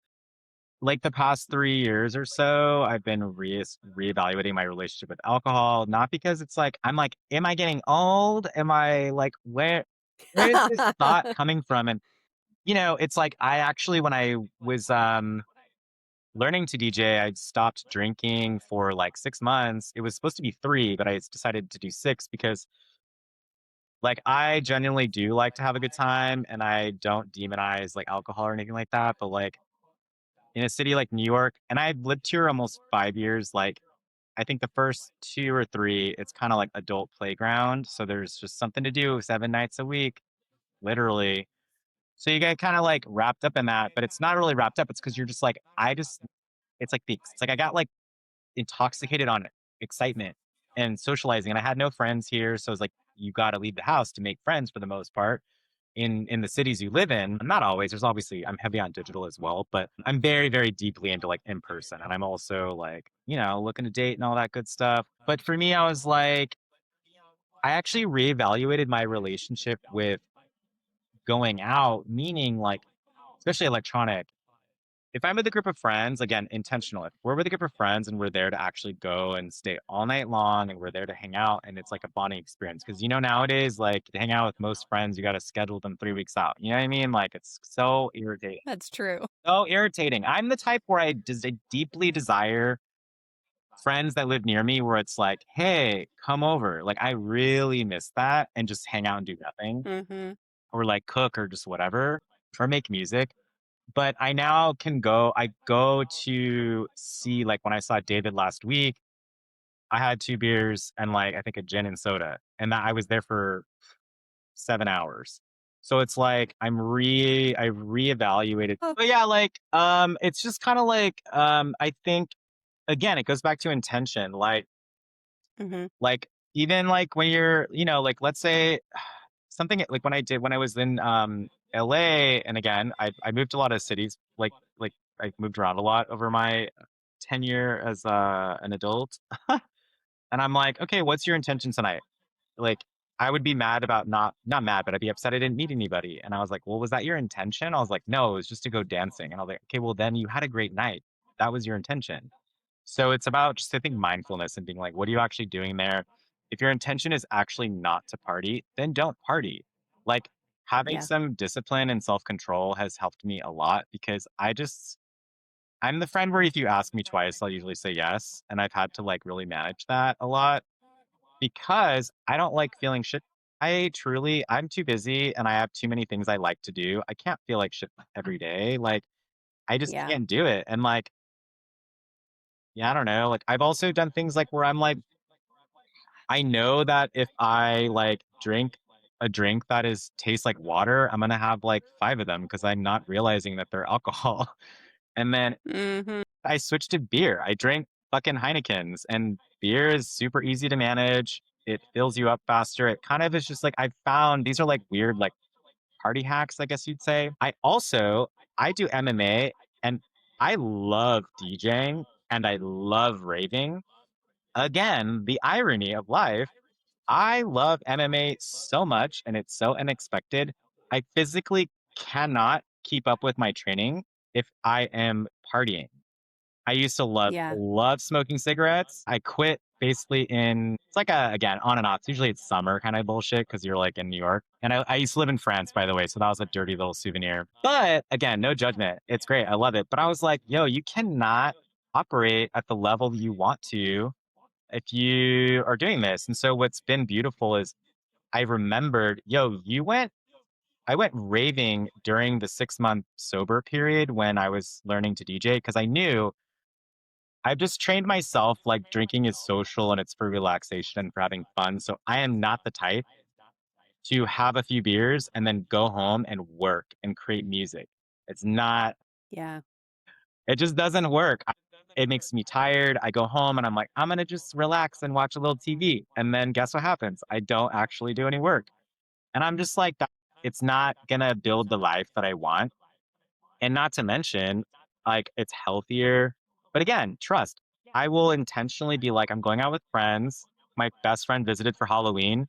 We didn't even go to a rave. Like, she's not in like, she'll go every now and then 'cause that's my life and she loves like Mm-hmm. them.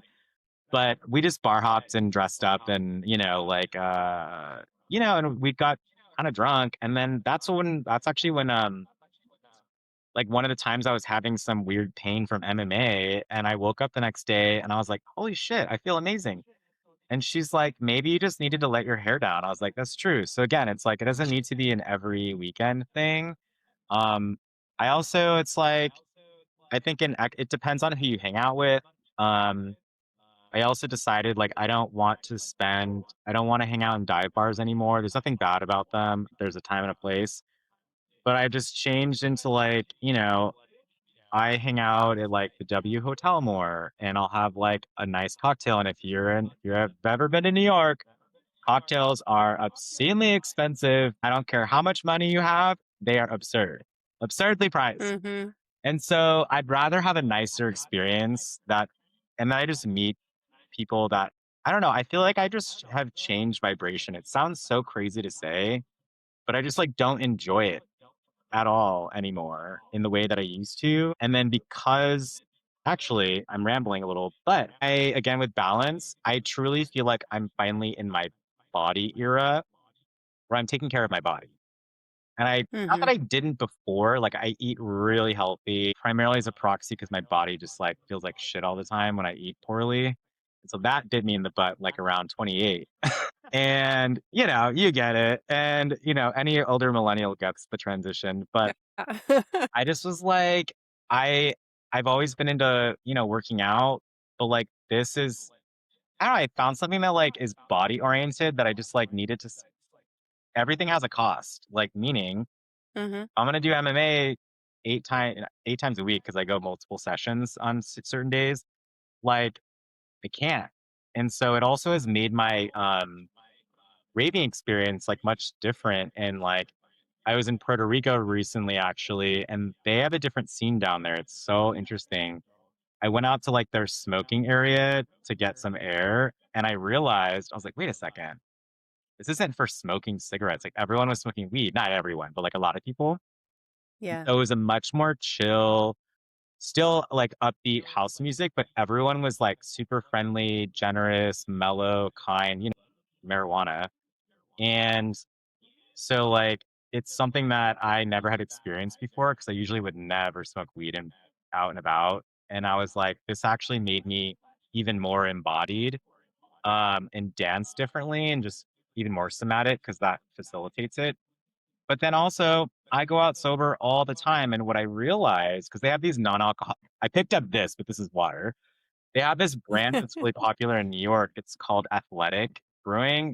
This is not Yeah. sponsored, but if you feel like it, it's like bright blue and Yes. it has like a very obvious logo. Or there's another brand called, I think it's called Al's. It's like bright orange Hmm. logo. It's like super obvious. Like you can't miss it.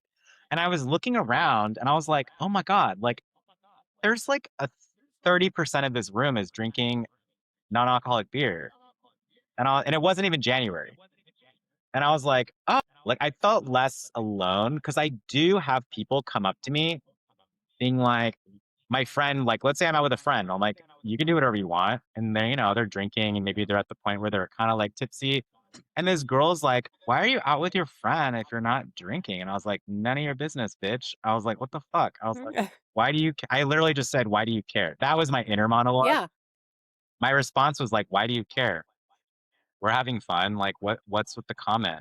And then usually when you Mm-hmm. ask people to repeat what they said, they won't. And so I was just like, get out of here. Like, what do you mean? And I realized I was like, actually, 30% of this room is actually not drinking. And a lot of people don't drink anymore just for whatever doesn't matter their reason. They just don't. And I actually felt less alone. And I never thought I was the type to care that I felt less alone. But like I Mm-hmm. weirdly did because the scene, to your point, is about, I think it's like, it's held over from like our like 21 to 25 years where that's kind of like Yeah. what you do when you go out. And like it just doesn't have to be that way. And not that there's anything wrong. Trust. I went to school in San Diego and I will still go to San Diego and we will turn up maybe one of the nights because it ends up being a nostalgic experience for us because we're like Mm-hmm. together in like the gas lamp and getting drunk, which is fine. But guess what? We all feel like shit the next day and we gotta like Yeah. have a quesadilla or 5 and go to the beach instead of going out and being productive or going to the museum like we had planned. We need to actually like now recover, which is a different tack. Mm-hmm. So yeah, that's kind Yeah. of like, I don't know, maybe I'm growing up, but like not really. Like I'm like basically young forever in my mind and spirit, but intentional. Like what's my intention for tonight Yeah. is really what it boils down to. No, I like that. Yeah. And I know that you've talked about it a little bit, but you're passionate about building community and specifically without sacrificing well-being. So what's a boundary or a practice that you've put into place that works for that? Something tangible, someone, especially somebody in a creative field, can maybe steal.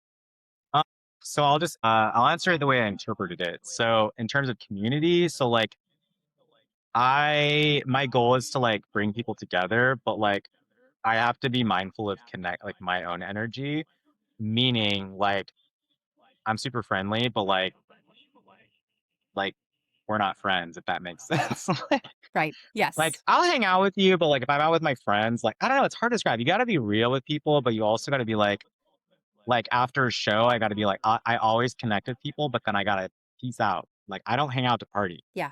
I don't. I like go home because it's work. The DJs who are not going to sustain or it sounds really tragic, but the ones who end up dying, it's because they run their bodies into the ground. Like that's what they're doing. It's like a rock star. Same shit. You know what I mean? But then in terms of like community and boundaries, it's like I overly exposed online. I've always been online. I had a Zanga, I had a MySpace. I met friends Zanga. on Oh my MySpace. God. I would be an early investor in MySpace 2.0 if it ever happened. Trust. I love it so much. Facebook, Instagram, like just like you, early adopter on Twitch. Yep. Same thing. But I don't talk about my relationships. I don't talk about like my love life is off limits for eternity. You have to decide what's private because everyone's going to want a piece of you. And then in terms of like community, like my boundaries are basically like I'm doing this because I have fun doing it and I'm going to do whatever the fuck I feel like doing in terms of like the type of music I play, the type of podcasts I participate in, the friends and colleagues I associate with. That's kind of like what I interpreted it as. Like I think in terms of Yeah. creativity, a boundary with myself is I used to follow like a million people just based on who I met and like DJs I liked and then, magazine, all the publications. No, it's noise. It's fucking noise. And then you don't even realize it until it's too late. You're comparing yourself to people. Mm-hmm. So I unfollowed. I think now I actually need to go through and kind of edit a little more. I told myself I would only follow people I met and know in real life, people that inspire me and like my muses. And I only have 4 muses, maybe 5. And then I follow a couple like one could call them like brand, like business partnerships, but just genuinely, 'cause I Mm-hmm. love like W Hotels or Public Hotel, love them. And they have a series on electronic music that I like when I get their content. But other than that, I'm like, sorry, like, and then my friends, like some of my friends, like, I don't care if they follow me or not. Like, I have a personal Instagram that's like so off the grid, you'd Yeah. never be able to find me. That's where I post. You'll like this. I decided I forgot when, but recently, I'm gonna post on my personal Instagram like it's Facebook 2009 and post. Yeah. There's no vibes over there. None. There's no vibes. Yeah. And Yep. it's like, it actually is like been so beautiful to like just post because I noticed they were both the same. Like I was posting the same shit on both, and I was like, I don't Mm-hmm. need to be posting the photo shoot on my personal one. Like they can go look at it on my brand or my like public one. Because for me it was about telling the stories about, like my night out or my lunch with a friend I haven't seen in a long time. Because I don't know about you, but my friends, my true family, my chosen family, my tribe, we we're spread to the wind. We are all over the world, and Yes. it's Yep. sad in a beautiful way, but it's beautiful because now I get to travel all over the world if I want to crash on their couch, but it's hard. They don't live here. And so I actually am a huge fan of social media because you get to keep in touch with people that I genuinely haven't seen in like 20 years, but I know everything about Yeah. personal life. Yeah. Yeah. I do the same thing, except for I just still do it on Facebook. Like I have a podcast Facebook, but I also have a personal Facebook. I do all of I still treat Facebook like it's 2009. That's cool. I still post all the little like, oh, this funny thing my kid said.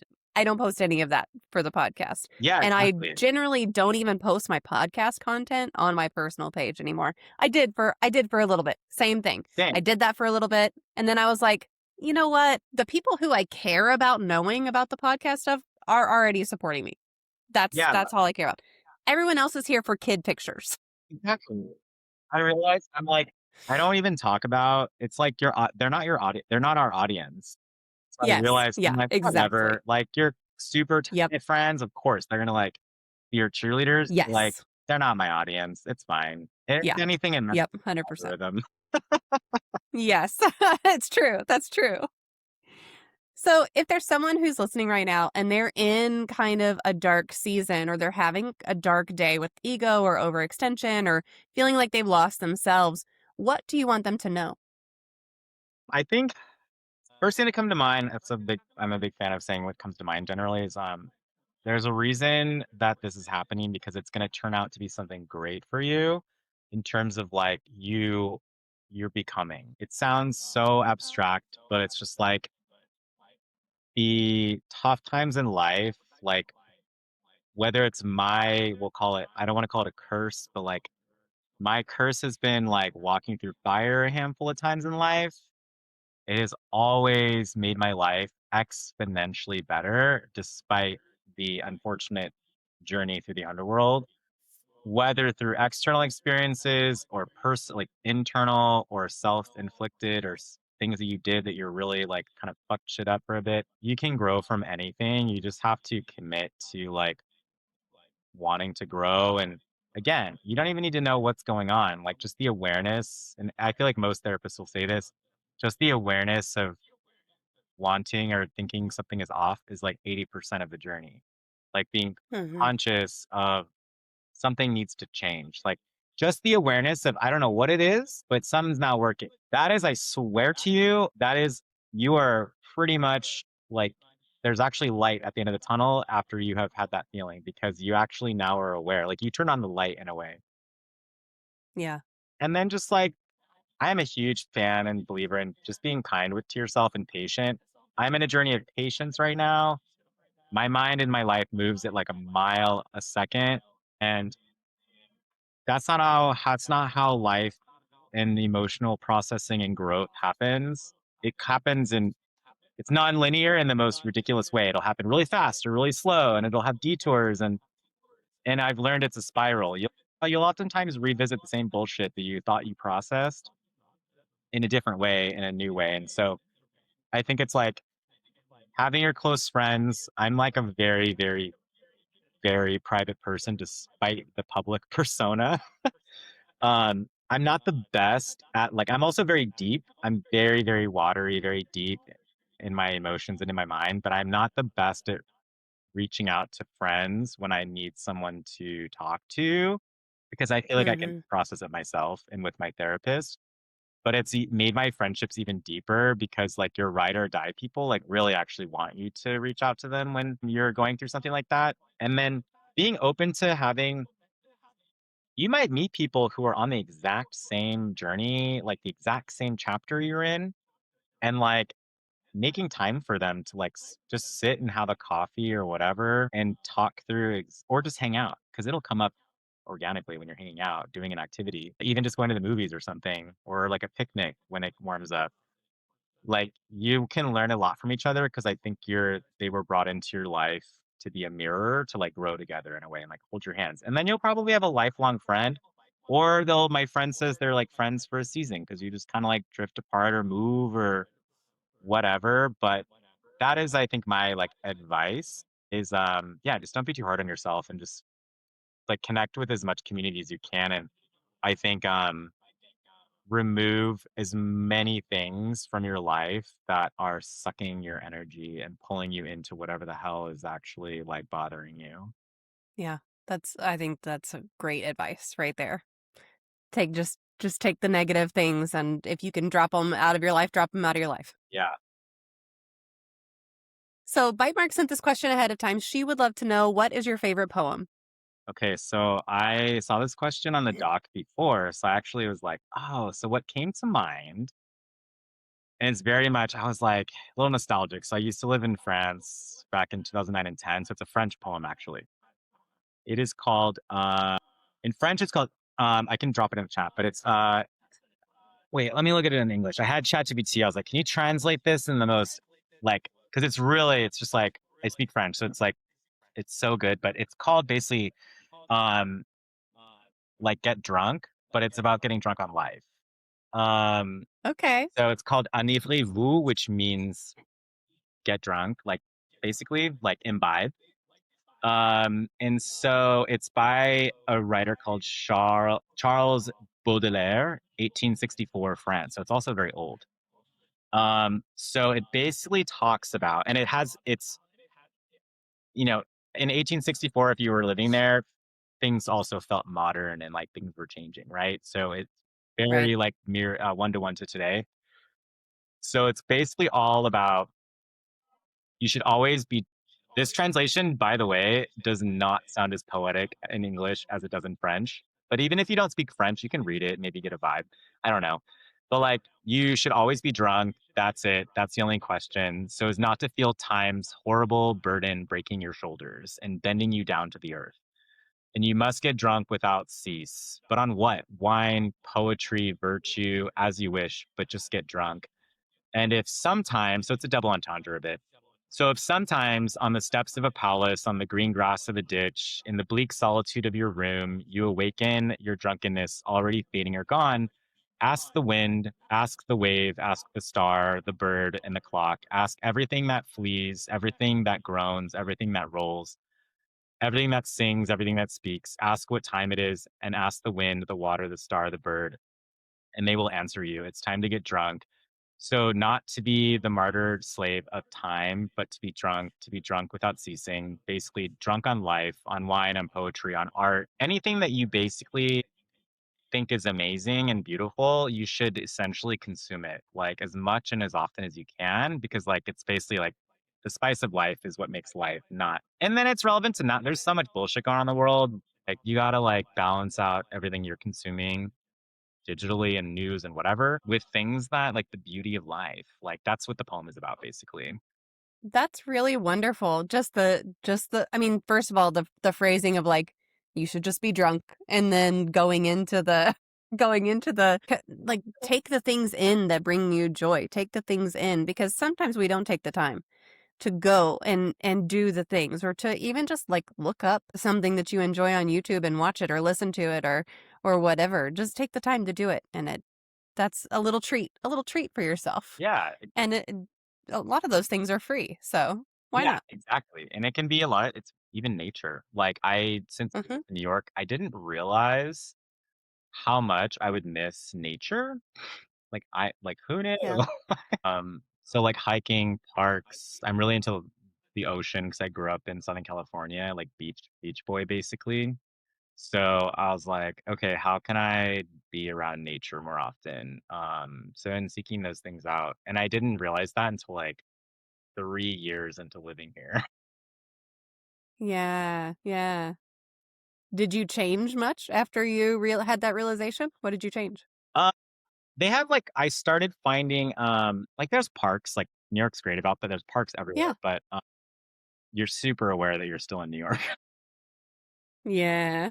I found a park, the Prospect Park. It's in Brooklyn. It's bigger than Central Park, and it actually because there's no high rises around it, and it's so big, you actually there's like it's not hiking, it's more trails, but you can fully be immersed, and there's a lot of lakes, and it actually feels like nature. And just doing that, Oh, that's not great. having headphones in and listening to the birds, like literally laying on the ground. I walk around barefoot in Prospect Park. Like I literally take off my shoes and I'm barefoot for like the entire day. And it's only available. I mean, you can go in the winter, but like that's what I miss deeply right now. Is it's Yeah. finally warming up, and I'm like, all right, we got to have some part time, and then traveling.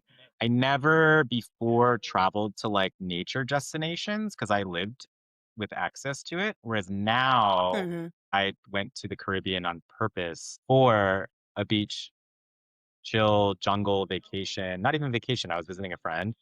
But oh my God, it was amazing. I was like, okay, you need to do this way more often because you don't have it where you live. It's literally, I mean, I do, but I don't have a car here. Most people don't have cars. So it's like, Yeah.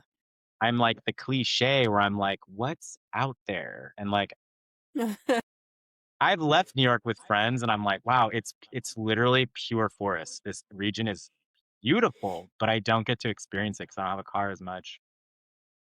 Yeah. Yeah. Yeah. We are coming up on the last couple of questions. So, folks who are here with us live, feel free to ask anything that you want to ask. Make sure that we get to it. But I would love to know, Sebastian, what is your favorite life hack? Okay, I was having trouble thinking of this, but something just came to mind. So I am in a journey of and it's different for everyone, but cur- like curating a life that feels like ease. So removing friction wherever possible.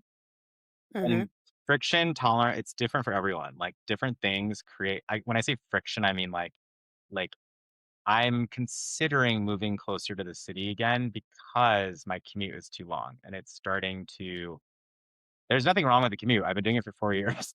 But for some reason, Yeah. it's driving me absolutely batshit crazy the past 6 months. And I'm like, I can't. I'm too irritable. I'm irritable. Like, why am I doing this? And I'm like, so now I'm weighing so I'm like, okay, shorter commute if possible, like not doing certain things, or I don't know, just like becoming aware of where my life feels like there's friction and figuring out a plan. And it's a lot of time, it's not short term. These are like, it's going to take a full year to like really get the friction out of my life.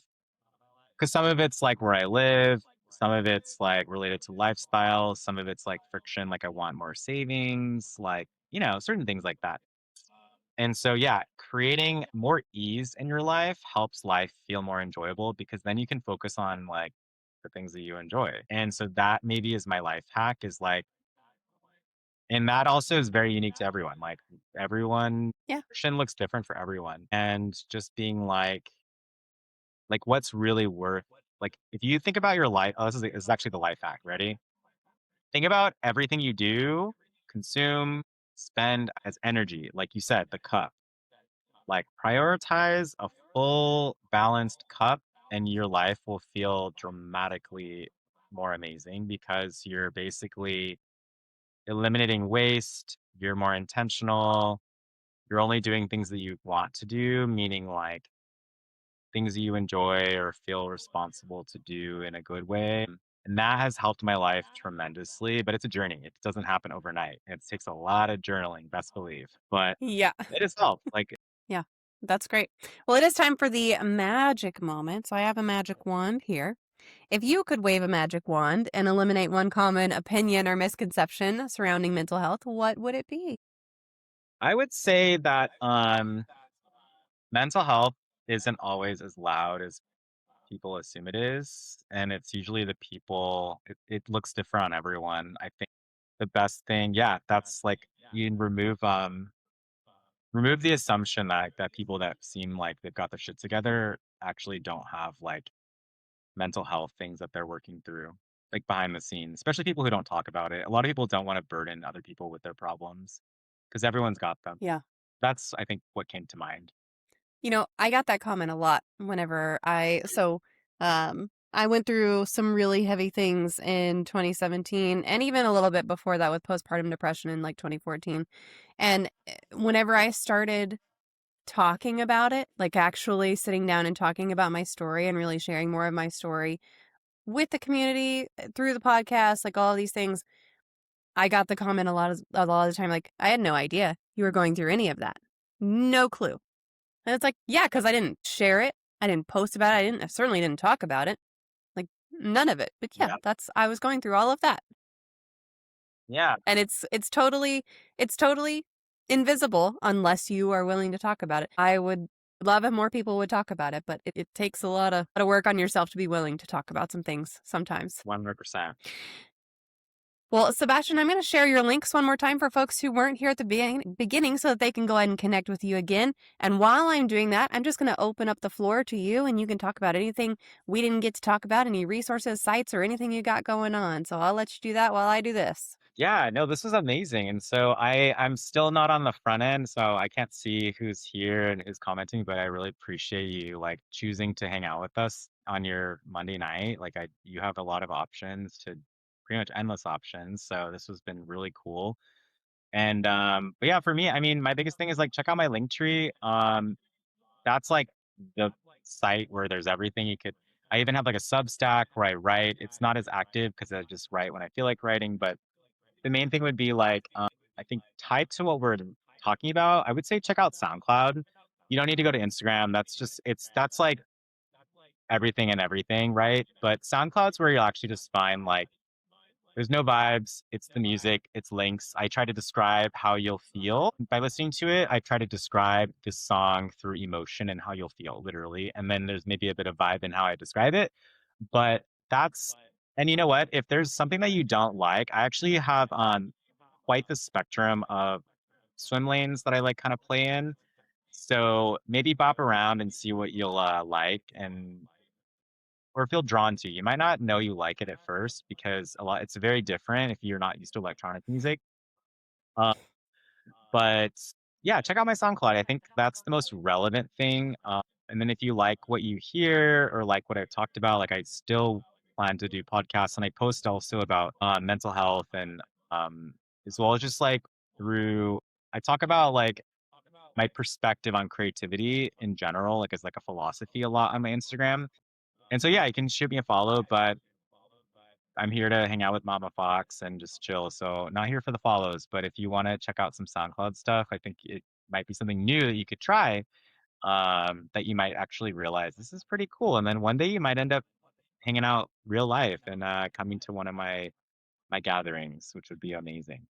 Or Twitch. I'm supposed to be streaming eventually. I got to figure out the technical part, but it's amazing. I love it. I'm a huge fan, and it's a great community to be a part of. So thank you again, everyone. This has been great, and thanks to you, MommaFoxFire. Like it was so great. It was so natural, and like you're so great at interviewing and just not even interviewing, but like chatting. Like great energy, and like I feel very comfortable just talking about whatever. Honestly. Awesome. I love that. I always want to make sure people feel comfortable. And like I said, it's just a conversation and I love talking to people. So it works out. It works out really well. Well, Sebastian, this has been, I think, exactly the kind of conversation I started this show to have. It's been honest and grounded and genuinely useful. So thank you for taking the time out of your day to talk about just the idea that music isn't something we consume, but something that we can really move through and that can move through us and really help us process and heal. I think a lot of people needed to hear that today. And I just appreciate you sharing your own journey with us. So thank you for taking the time. Thank you so much. Folks who are here with us live, give me just a minute to disconnect with Sebastian and I will be right back. I'm going to give you guys a puzzle to work on. So make sure that you type !puzzle in the chat and you'll have that to work on. And again, thanks for being here and stick around. I'll be right back. That's a wrap on today's conversation with Sebastian Siren, and I hope you thoroughly enjoyed it. He talked about his first therapist asking him if he'd ever allowed himself to just be, and he says it short-circuited his whole brain. I think a lot of us are walking around with that same short circuit, and we don't even know it. We are so used to producing, performing, managing everything and everyone around us that the idea of just existing without a task attached to it feels foreign, almost uncomfortable. You don't need a rave or a DJ booth to apply what we talked about today. You need a song, and you need a few minutes where you actually let yourself feel it instead of scrolling through your phone while it plays in the background. Next time you catch yourself crying at a commercial or getting a lump in your throat over a song you've heard 1,000 times, don't brush that off. That's not being dramatic. It's something in your body finally getting a chance to move. Just let it.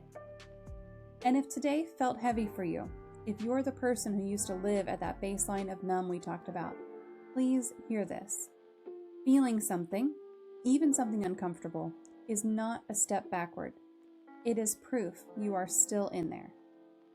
If this episode hit you somewhere in your feels, do me a favor and hit subscribe so you don't miss what's coming next. Leave a review or a comment if you've got 60 seconds. That genuinely helps the show reach the next person who needs to hear it. And share this one directly with someone you know is holding a lot right now. They might need the reminder more than they've ever said out loud. Before we wrap up, remember that you don't need to hold yourself together every single moment. Sometimes the cracks can let the light in, and sometimes the mess is where we find our strength. Even tacos fall apart, and they are still loved just the way they are. Catch you in the next episode.